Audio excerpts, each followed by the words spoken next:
C'est pas vrai que je sois coupé du monde dans ces chambres d'hôtel. C'est bizarre parce qu'il y a le type derrière moi qui fait les mêmes gestes. Là, peut-être l'ombre pourrait être comme dans les films d'horreur, les films méchants.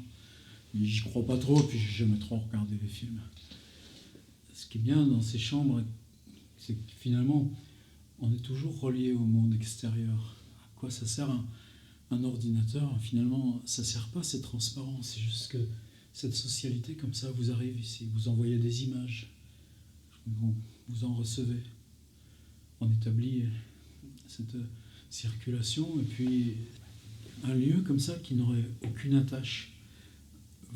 Personne ne saurait où vous trouvez, personne ne saurait l'exact numéro du couloir où vous êtes. Et vous, depuis cette petite lucarne, vous continueriez d'agir, d'être présent, d'installer votre présence même virtuelle, comme ça, ou fictionnelle, très loin ailleurs. Là, peut-être, on aurait des choses.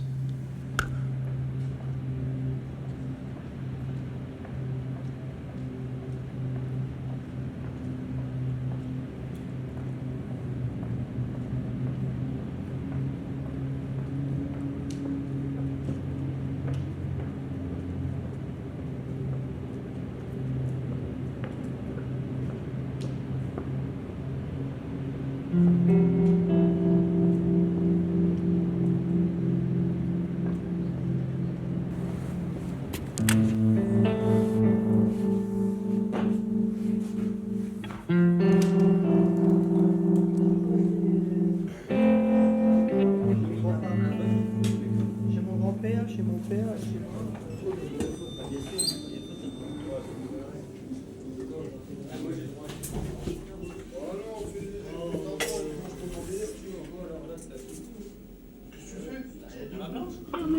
C'est l'hôtel où j'étais déjà la semaine dernière, mardi soir aussi.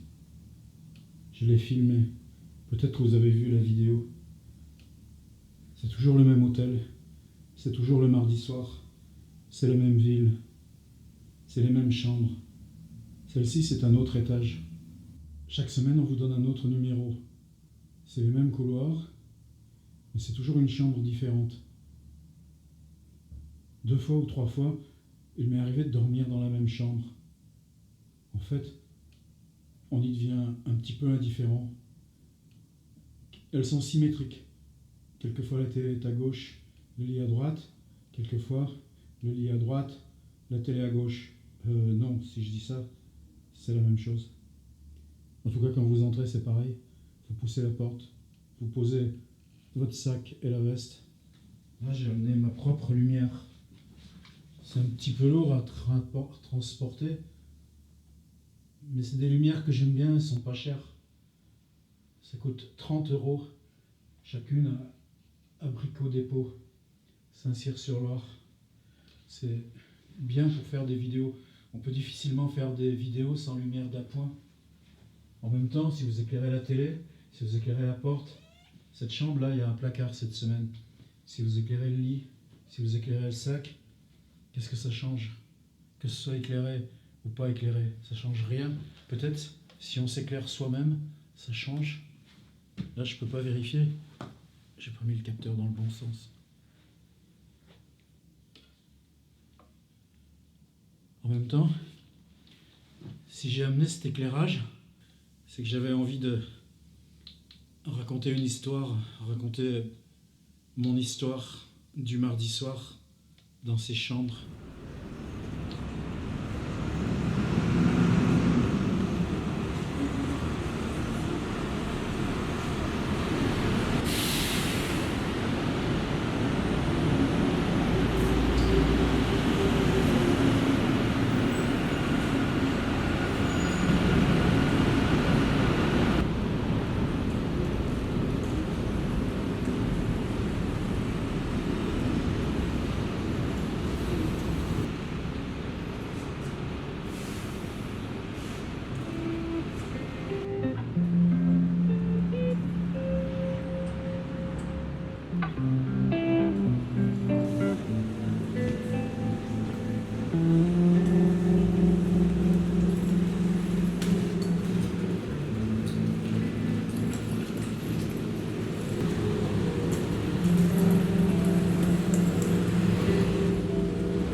Il y a relativement beaucoup de livres qui se suffisent d'une chambre d'hôtel. Ces chambres, on est nomade, sans trace, pour raconter une histoire.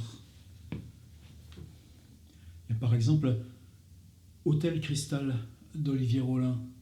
Il décrit systématiquement ce qu'on voit par la fenêtre, le radiateur au chauffage, le truc de télé, la table de chevet, ce qui est dessus ou dedans. Et c'est un drôle de livre parce que à la fin d'Hôtel Cristal, Olivier Rollin, on le voit qui traverse son livre. Il y a une sorte de mise en abîme qui s'échafaude. C'est un livre puissant dans l'ombre comme ça de Georges Perec. Et il y a une autre histoire que j'aime beaucoup. C'est un auteur dont j'ai plus aucune nouvelle depuis très longtemps. Depuis en fait tout l'éclatement de la vieille Tchécoslovaquie. Il s'agit de Vladimir Štěpanovič. Il a laissé plusieurs livres, une histoire qui s'appelle La bouche pleine de terre, et une autre histoire, je crois que c'était paru chez l'Âge d'Homme en Suisse, qui s'appelle La mort de Monsieur Golouja. Monsieur Golouja est un fonctionnaire qui, une fois par an, prend le train pour aller à la mer. C'est très régulier, ça fait des années qu'il fait ça. Il en a... Quoi bon? C'est quoi le sens de la vie? Sur cette voie de chemin de fer, il s'arrête dans une ville de hasard. Enfin, le train s'arrête et puis tout d'un coup, il lui prend de descendre. Mais pourquoi quelqu'un viendrait prendre ses vacances dans cette ville où il s'arrête au hasard? Alors, les gens s'interrogent sur Monsieur Golouja. Lui, il s'en fout, il prend ses vacances ici, qu'est-ce que ça change par rapport à la mer? Il est à l'auberge, prend ses repas tout seul. Et puis, il y a la curiosité des gens de ce petit bled. Pourquoi il vient là, ce type? Il espionne, il est dangereux, il est lié à quoi? Et lui, dans le centre de cette attention, il redouble, il enchérit sur ce mystère, un petit peu comme dans La panne de Dürrenmatt. Tous ces récits comme ça, ambiance étrange, un peu dangereux. Et il leur laisse entendre, mais c'est pas lui, c'est les gens qui apportent cette histoire. Il est venu là pour finir ses jours. Et puis là, tout d'un coup, les gens cherchent à le consoler. Tout le monde devient son ami. On le paye à boire, on l'invite à manger.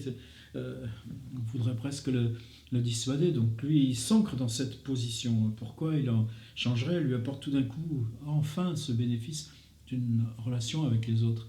Puis ça dure un tout petit temps, mais les gens s'en lassent un petit peu. S'il est venu pour finir sa vie, ce gars, faudrait bien qu'il passe à l'acte.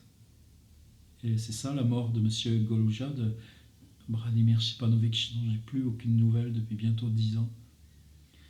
Il l'emmène jusqu'au bout du village, où il y a un pont, et Monsieur Golouja n'avait pas d'autre choix que de sauter. Et ça me travaillait ce truc-là, je me suis dit, si sur cette base-là, on fait une fiction dans cette chambre d'hôtel.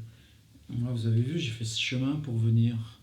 Les immeubles de Nanterre, tous ces fleuves qu'on traverse, la vieille usine désaffectée, la casse, le cimetière d'Acher, toutes ces figures qui se répètent comme ça rituellement. Et puis, je descends là parce que j'ai du boulot, mais en fait, j'ai aucune raison autre ou arbitraire que de descendre à cet arrêt précis du RER, arpenter la même rue et venir dormir ici tous les mardis soirs. Alors dans mon histoire, il y aurait ça. Il y aurait que je suis venu là, arbitrairement, j'aurais pris une chambre dans cet hôtel, mais tout cela autour, ils pensent que je suis venu pour la même raison que Monsieur Golouja. Et ils attendent. Ils attendent là, dans le couloir, de l'autre côté de la porte. Ils attendent en bas, dans la ville, dans la rue. Et moi, ça fait longtemps que je suis dans cette chambre. Je ne peux plus sortir par là. Ils attendent ça, la fenêtre, que je tombe. Et ce serait ça ma fiction. Alors comment on peut raconter une histoire? Comment on peut installer une fiction? On la joue, on fait l'acteur, ou bien on raconte Monsieur Golouja?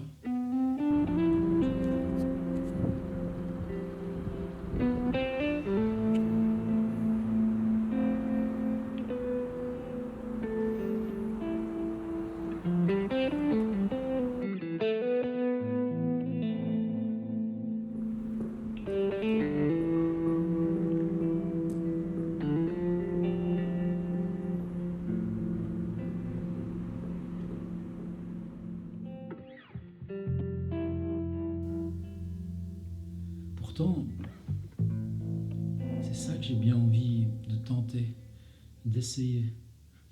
Pourquoi pas comme Olivier Rollin. Lui, il décrit sur un cahier comme ça toutes les chambres d'hôtel où il va.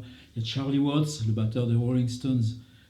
Ça fait 30 ans ou 40 ans que dans les chambres après les concerts ou avant, qu'est-ce qu'il fait? Lui, il a un scrapbook et il la dessine, la chambre. Moi, je sais pas dessiner et puis écrire, j'ai plus trop envie. Donc, comment on installe une fiction où il y a juste ça?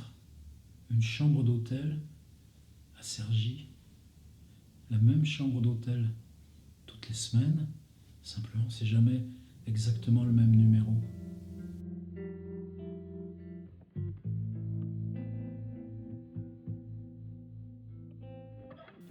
J'ai beaucoup hésité ce matin à prendre tout ce matériel.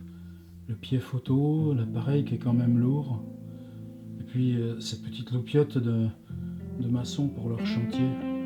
Je l'ai bien caché dans mon sac, ça aurait été un petit peu ridicule au boulot. Vous avez vu avec tout ce que je suis venu pour occuper mes soirées, puisque eux, ils y dorment pas à Cergy. Finalement, je l'ai fait quand même. Vous croyez que ça vaut le coup? Cette idée de se raconter des histoires, comme ça, le soir,